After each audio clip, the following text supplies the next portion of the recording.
Well, welcome everyone. Thank you for being here. Excited to take some time today to talk about this new book and to introduce you to the author and my friend, Amy Karam. Thank you. She is the author of the book, The China Factor, which we'll talk about today. For those of you who haven't read it yet, it's been endorsed by Harvard, Stanford, and the foreword's written by the chairman of the Silicon Valley Bank. She and the book were recently quoted in a Forbes article, for those of you in the room, which is at the back, that talked about Hillary and Donald, for those of you here in the US, and how this topic that she talks about is actually the one common factor between the two of them. So if you have a chance to read that article, please do. Personally, she was born and raised in, bless you, Canada, which is how we know each other. Mm-hmm. And she started her interest in the area of international business and international development through her education, which she did both in French and in English. Her major passion, of course, is bringing high tech to emerging countries and helping them with their developmental goals, as well as ensuring that Western-based companies develop their cultural IQ to be successful in building those partnerships. She's so passionate about this topic that she, after working in the Bay Area with Cisco for many, many years, started her own consultancy practice and training organization. She's a corporate instructor with Stanford on global expansion strategy and competitive strategy, and has also developed her own workshops as well. So I'm excited to get started. Please ask questions along the way if you've got questions or commentary. We're looking forward to this being interactive, so thank you for your time. We also have books at the back, and Amy will be signing them later as well. So let's get started. Thanks, welcome. Suzanne. Yeah, I'm happy to be here. So for those of us that haven't deep dived the book, tell us about the China Factor. What's it about? All right, but before we get into the book, I just wanted to take a survey. How many of you have either worked in or with or for emerging markets? Anybody familiar with? Raise your hand. Okay, great. We've got a small handful. All right, super. And I just wanted to set the stage. I'd love for this to be interactive. So if you have comments, would love to hear from you, questions, and just let's make this a learning thing all across the board. So about the China Factor, what I wanted to start off with is what it's not about necessarily. So it's not about how to do business in China, although it would be useful for you if you were to use it for that purpose. But what it is the main intention of it is to equip Western-based companies with strategies and tactics and knowledge in better competing with emerging entrants like those from China. So China has risen. They're doing a great job. They're a strong force in our economy, and they do business differently. And the premise is that we as Western-based companies need to change our game a little bit. We need to know that emerging competitors have different approaches, and we need to be more creative about that. The other element is the innovation advantage, and how do we protect or maintain and evolve our innovation advantage? And that's a big element in the book too. So we take a look at some innovation models and how we can be innovating maybe a little bit differently or learning from each other in terms of innovation. So the book starts out with a little synopsis of what really has happened, right? How did China become so strong? What are the strengths and weaknesses of each side, right? The West and the East. And then we get into a comparison using the 5-part framework. This is how China or emerging competitors how they do business, and then ultimately how can Western-based companies do business differently using that 5-part framework. And then we close with some detailed case studies just to give you an idea of how all these elements come together.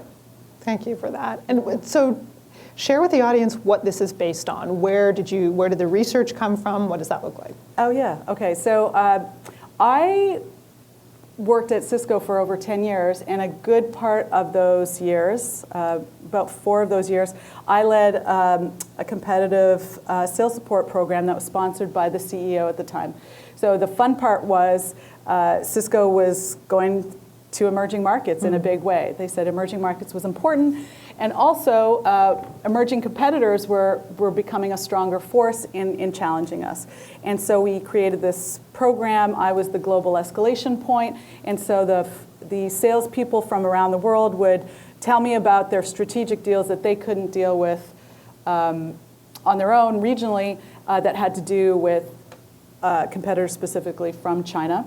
And then the other part of the job was that I was to report, from a competitive intelligence perspective back to executive management saying, hey, this is what's happening in the field.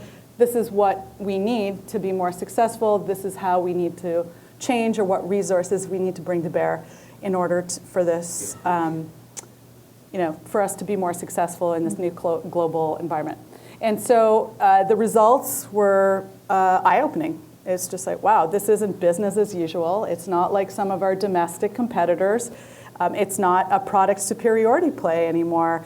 It's, here it's like, my box is better than your box, so I'll win the business. And that's not what was happening, especially in emerging markets and especially with some emerging competitors. So that was the catalyst for me to say, wow, this is not a trend. This is not a blip.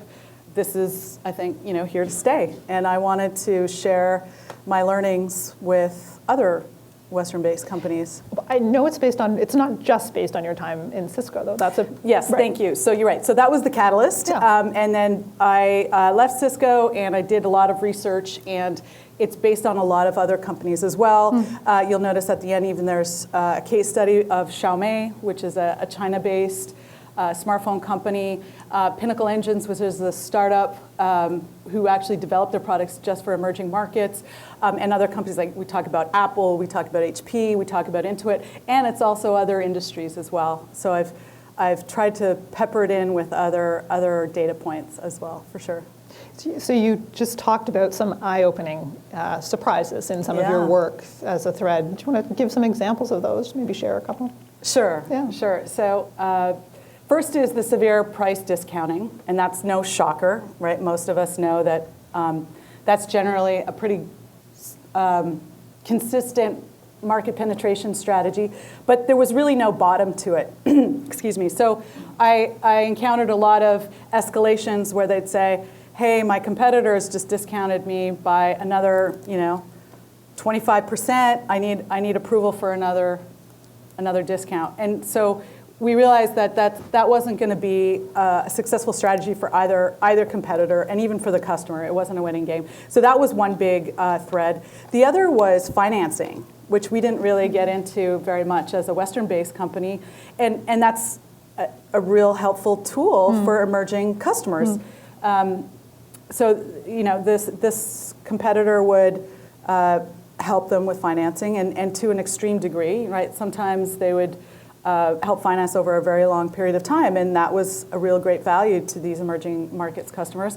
And then another huge trend, a huge element that came up was politics, the use of politics to influence business decisions. And we're like, whoa, where did that come from? Like, what do we do about that? I would get escalated complaints, from emerging markets. It's like, we've been working this deal for 2 years. We had it in the bag in the 11th hour. They just said it was an influence from above. We have no idea where it came from, right? And it was government to government influencing for business decisions at a more granular level. Yeah. So politics is interesting, and something that Google obviously has had some experience with as well. So do you want to talk a little bit more about some of the practical things that you had to think about and actually do for success with sure. So politics is a huge element of the whole strategy. And so because it was so important in the way we had to re-vector our strategy, so another part of my job was to train the sales teams worldwide on how to position vis-a-vis certain types of competitors. And so in the book, I outline a 5-part framework, as I mentioned, and I added, for those of you who are business geeks, 4 Ps of marketing, right? Product, price, place, promotion. So I created the 5th P, which is politics, right? So I have the 5 Ps of global marketing framework. And politics, so back to your specific question, it happens at a high level, and you have your executive management making pretty big decisions, right, in terms of market access. So because this has become such a big world but small at the same time, we need market access. We want to play in other people's sandboxes, as I say. But there's certain rules and there's certain limitations that we need to encounter. And you folks know better than I, right? When Google pulled out of China in 2010, right, for censorship reasons, et cetera, that was a big decision. And the implications were, they're huge, right? You could have affected maybe like 1.4, 1.5 billion people in terms of access to knowledge. But there were really good reasons, and those were the boundaries within which a Western-based company decided that they did not want to operate. However, right, recent headlines is they're going back in, right? So market access is really important, and reach is really important. So the political element is knowing that co-opetition is the new element. It's not that new, but it's an integral part of a strategy going forward, right? It's not us versus them. I call it thus a little bit, right? When you combine the two words, it's how do we all play together within our own, boundaries and desirables to get ultimately the success that we need. So that's it at a high level. And then how do we at the working level deal with politics? And politics even happens at the organizational level, right? And generally there's a pretty negative connotation to politics.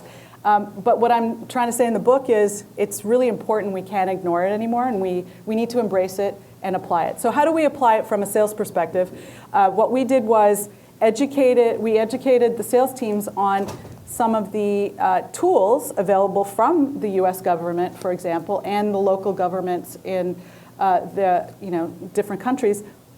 How can they engage with their own government to help influence their own sales locally? So reaching out to the consulates, how do you get involved? How do you know that some of these deal opportunities are happening early on in the game? How do you escalate some maybe unfair trade issues that you're experiencing so that there's maybe some intervention sooner than later and it's not at the 11th hour when we oftentimes hear about it? And then we also organizationally changed and we're able to convince the Senior Vice President of Government Affairs to shift the focus from just a policy perspective to helping with sales objectives, right? So using that influence that they have in the government affairs group for more of the end result in terms of numbers and not just policy. And that was really effective too. We went to Washington, D.C. and we escalated some of our concerns. So there's a lot we can do, and I think it's really the point of learning from each other. It's, okay, this is the situation, how can you mirror and then tap into your own resources? You use some great examples in the book. I think it'd be interesting for this audience to hear your perspective on how Western-based companies could potentially evolve or change things to think about doing differently. Yeah, so there's a list. Of course, we all love lists. And there's a list of 13 things, recommendations that we can do. And ironically, it ended up on chapter 13. So I think that's a really good luck thing for some cultures, mine maybe. But very simply, go global. A lot of times, Western-based companies have been hesitant, and I don't mean Google. Let's just set it straight. There's a lot of companies that have already gone global and get the global thing. But I'm just generalizing here. It's don't be afraid to go global. We need to. The second part is, okay, while you're out there, let's move out of emerging markets being a novelty. And I think a lot of Western-based companies dabble in emerging markets. Oh yeah, it's really cool. Let's try it out. Let's throw a few people in there and see how it works out. Oh, not making the ROI that we need. Got to pull out, right? It needs to be a longer-term investment. It needs to be a commitment, and you need to know that it's not just a temporary thing. Other things like product development. Make sure that your product development is catering or customizing to local customer needs. We can't just recycle. It's not, oh, this is a mature product in this market. Let's just throw it over the fence and see if they're going to like our old product. You had a great example that we talked about recently on that, and something that you were working with Cisco when they were bringing product to market. Do you remember what we talked about? Yes. Yeah. So And that's the other challenge with really successful, innovative companies, right, who have a premium-based product, is we're really proud of our innovations and our products. And I was hosting some ministers from an African country, and they nicely, politely sat through the presentation at the Executive Briefing Center, and we were talking about how great our super core router was and all the features and functionality, and it's the best out there. And then at the end, they just, they asked us a question politely. Thank you for the presentation. And how does your product deal with power surges? What? And right, and so in a lot of emerging countries, the power goes on and off because it's inconsistent. And when the power comes on, there's a power surge. And sometimes the power surge is so strong, it comes through and blows up the equipment.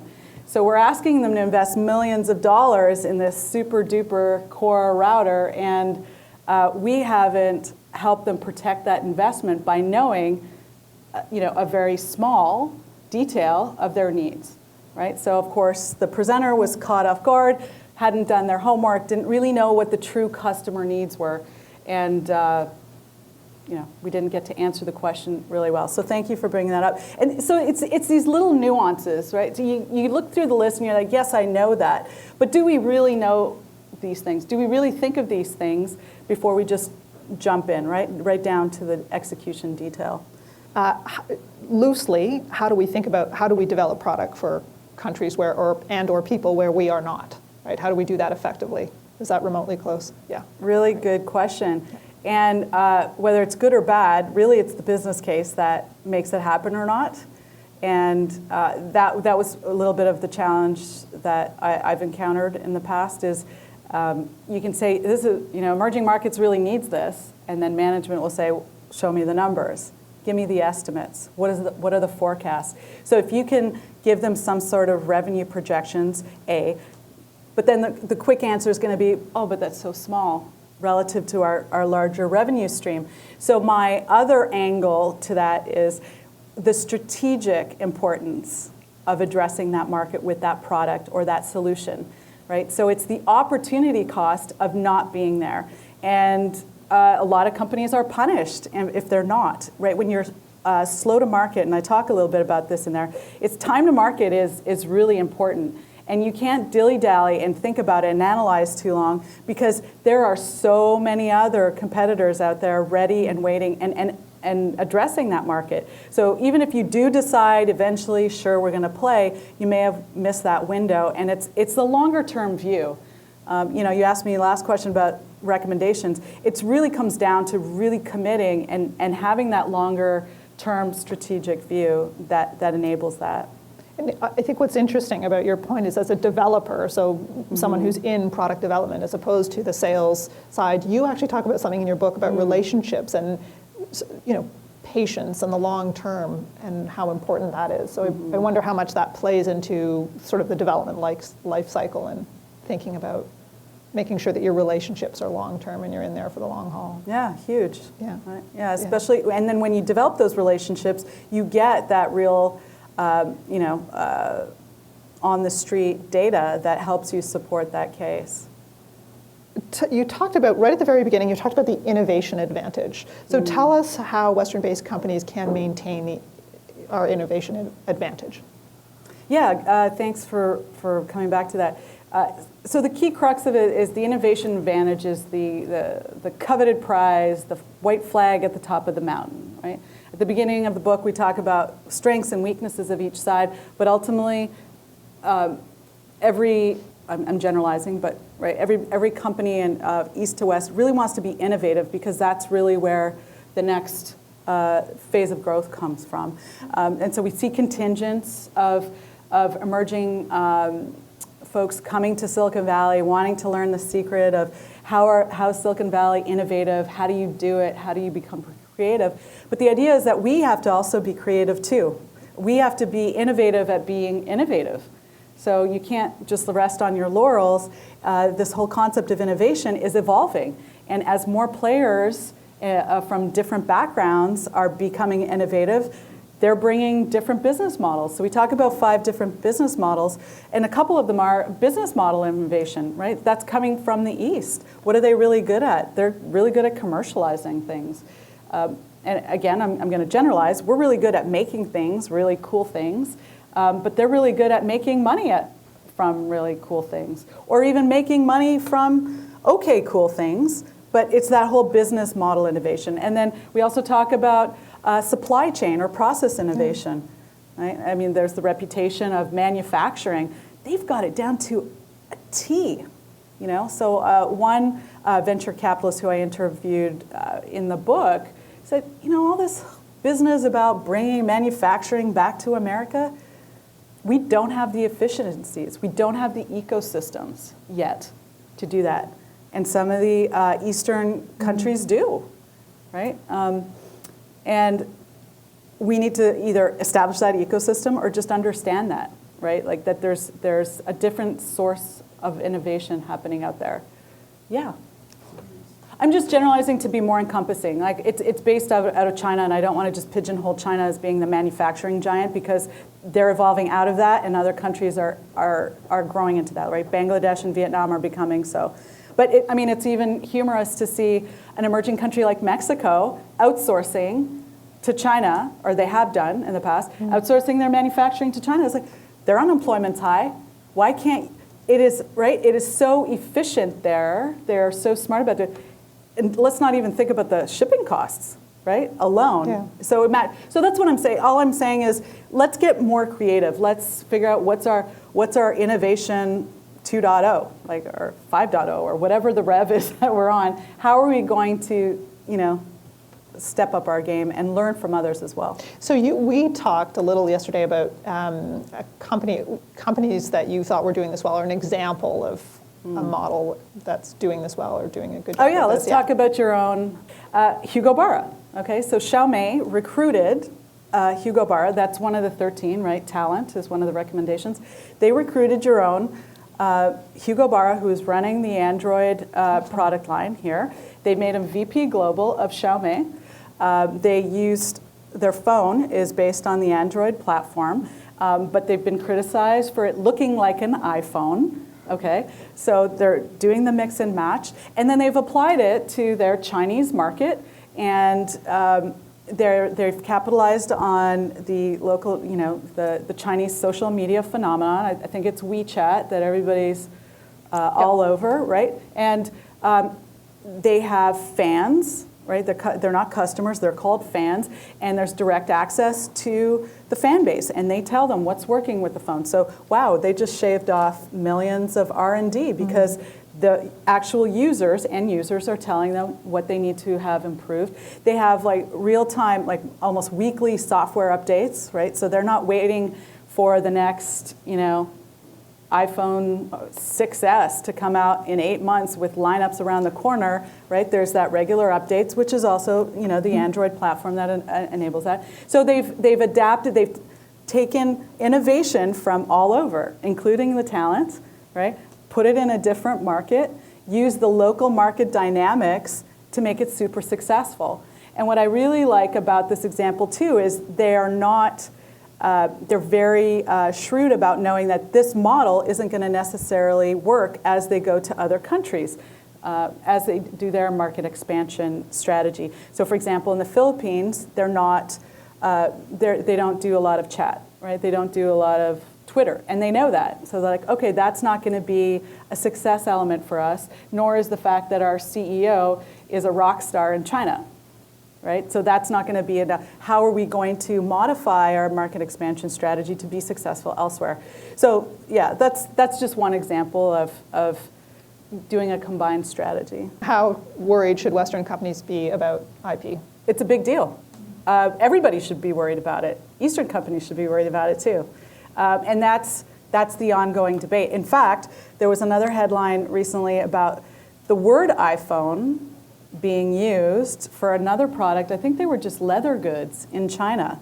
And it was in the courts. I hear some head nods, right?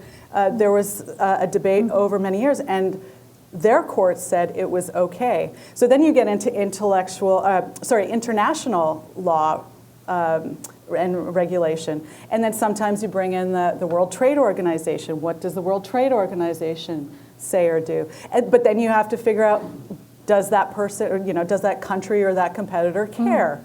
Right? What are the implications? So yes, we need to care. And in fact, Michelle Lee is doing a really great job of that. And she's quoted in the book too. She's heading up the whole intellectual property issue for the U.S. Government. And, and this comes up with the whole TPP issue, right? The Trans-Pacific Partnership Agreement. And a lot of people saying, this is great. And then a lot of people are saying, we better be careful because what's that going to mean for our own protection?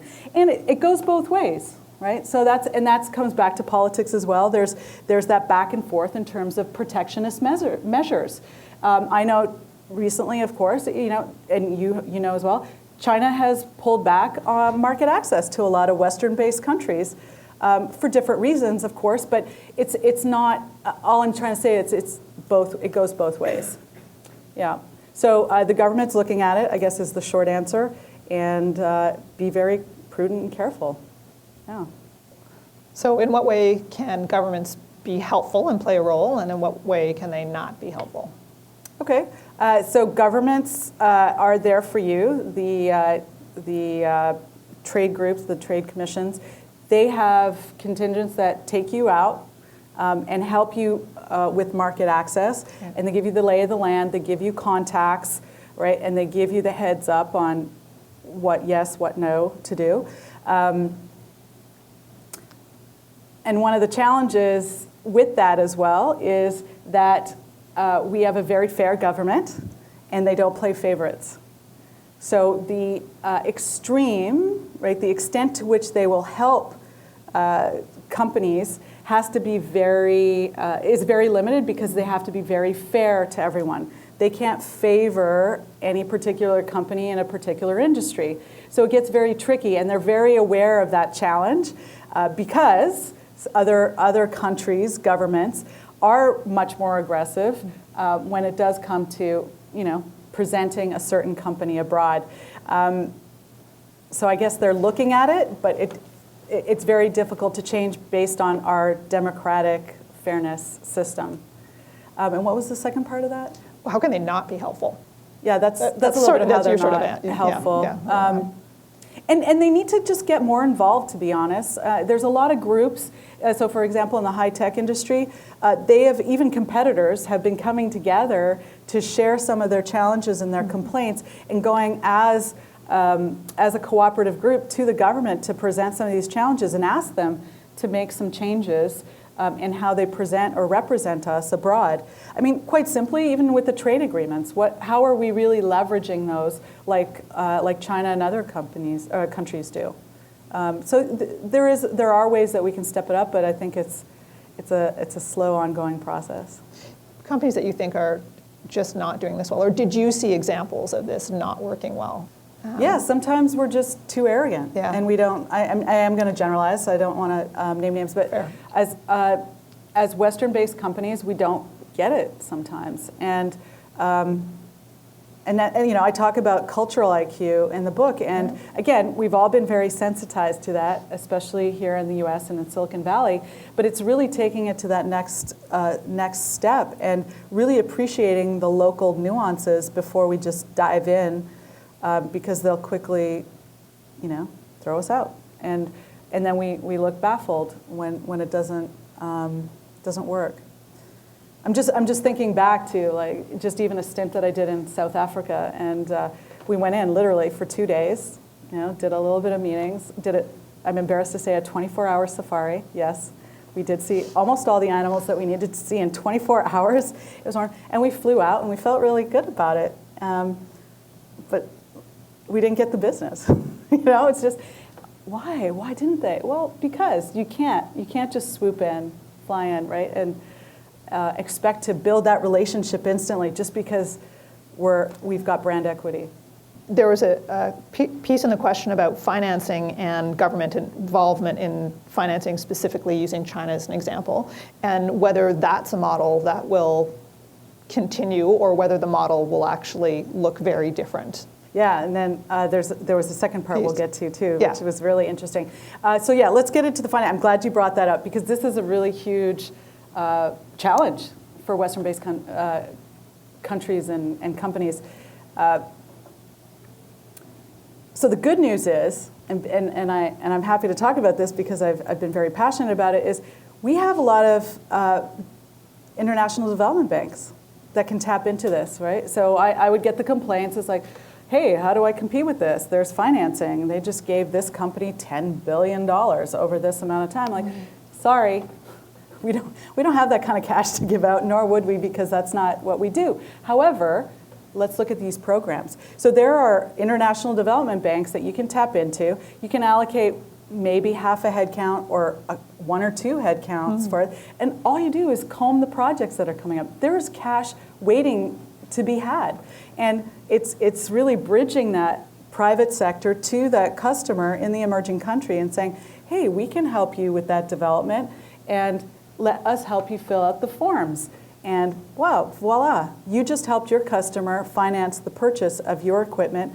And by the way, you just established a relationship because you're helping them execute in ways that they may not have. So that's just one small way to do it. And then it's also, companies can get a little bit more assertive with risk-taking. So Cisco had, Cisco Capital, and we were very conservative about who Cisco Capital put money out to. But eventually we came to the realization that, hey, we're really serious about emerging markets, and perhaps we are ready to have a fund, a special strategic fund for key business that is really important for us to win. And we're going to be very diligent about assessing who we lend that money to, but hey, why not, right? And that just shows a little bit more of a commitment. Now let's get back to your question. You also talked about pockets in the world that would influence product development because of the financing? Yeah, more. Yes, the quick answer is yes. So she's essentially saying based on local market needs and trends, especially from a technology usage, is that going to influence product development locally? And is it not going to be centralized, right? Is innovation not going to be centralized in one place? Absolutely yes. Yes.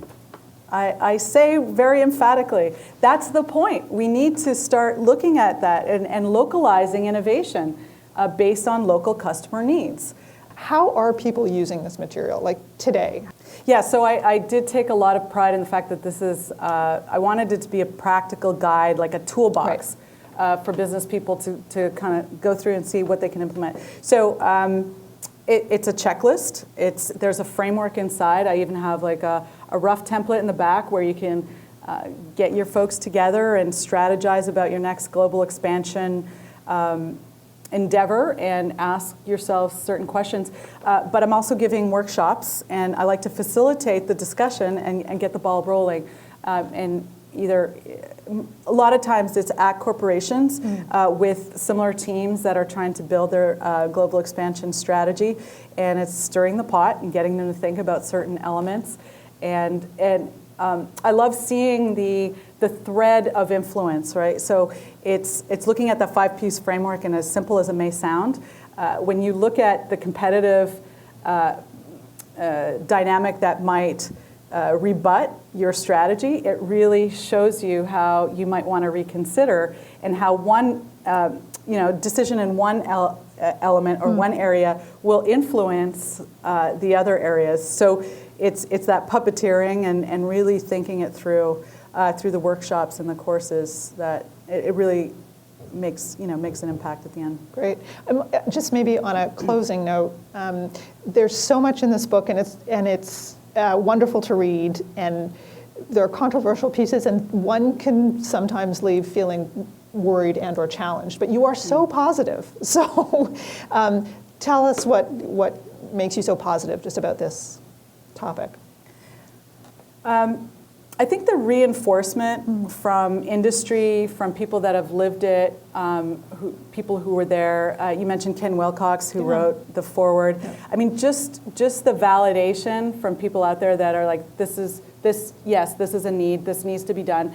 And the idea that we all do need to work together. The idea that it's co-opetition. It's no longer a competition game. We need to learn how to learn from each other equally. And that's also playing each other's sandboxes and learning how to do that respectfully given our different boundaries and limitations. So I just think it's necessary. We just need to figure out how to recalibrate, and everybody will be successful. Great, thank you. Well, thank you for that. Amy's going to stick around a little bit to answer questions for those of you that are in the room and would like to stay. Thank you so much for coming, Amy. Thank you for having me. I had a good time. Great. Thanks everyone.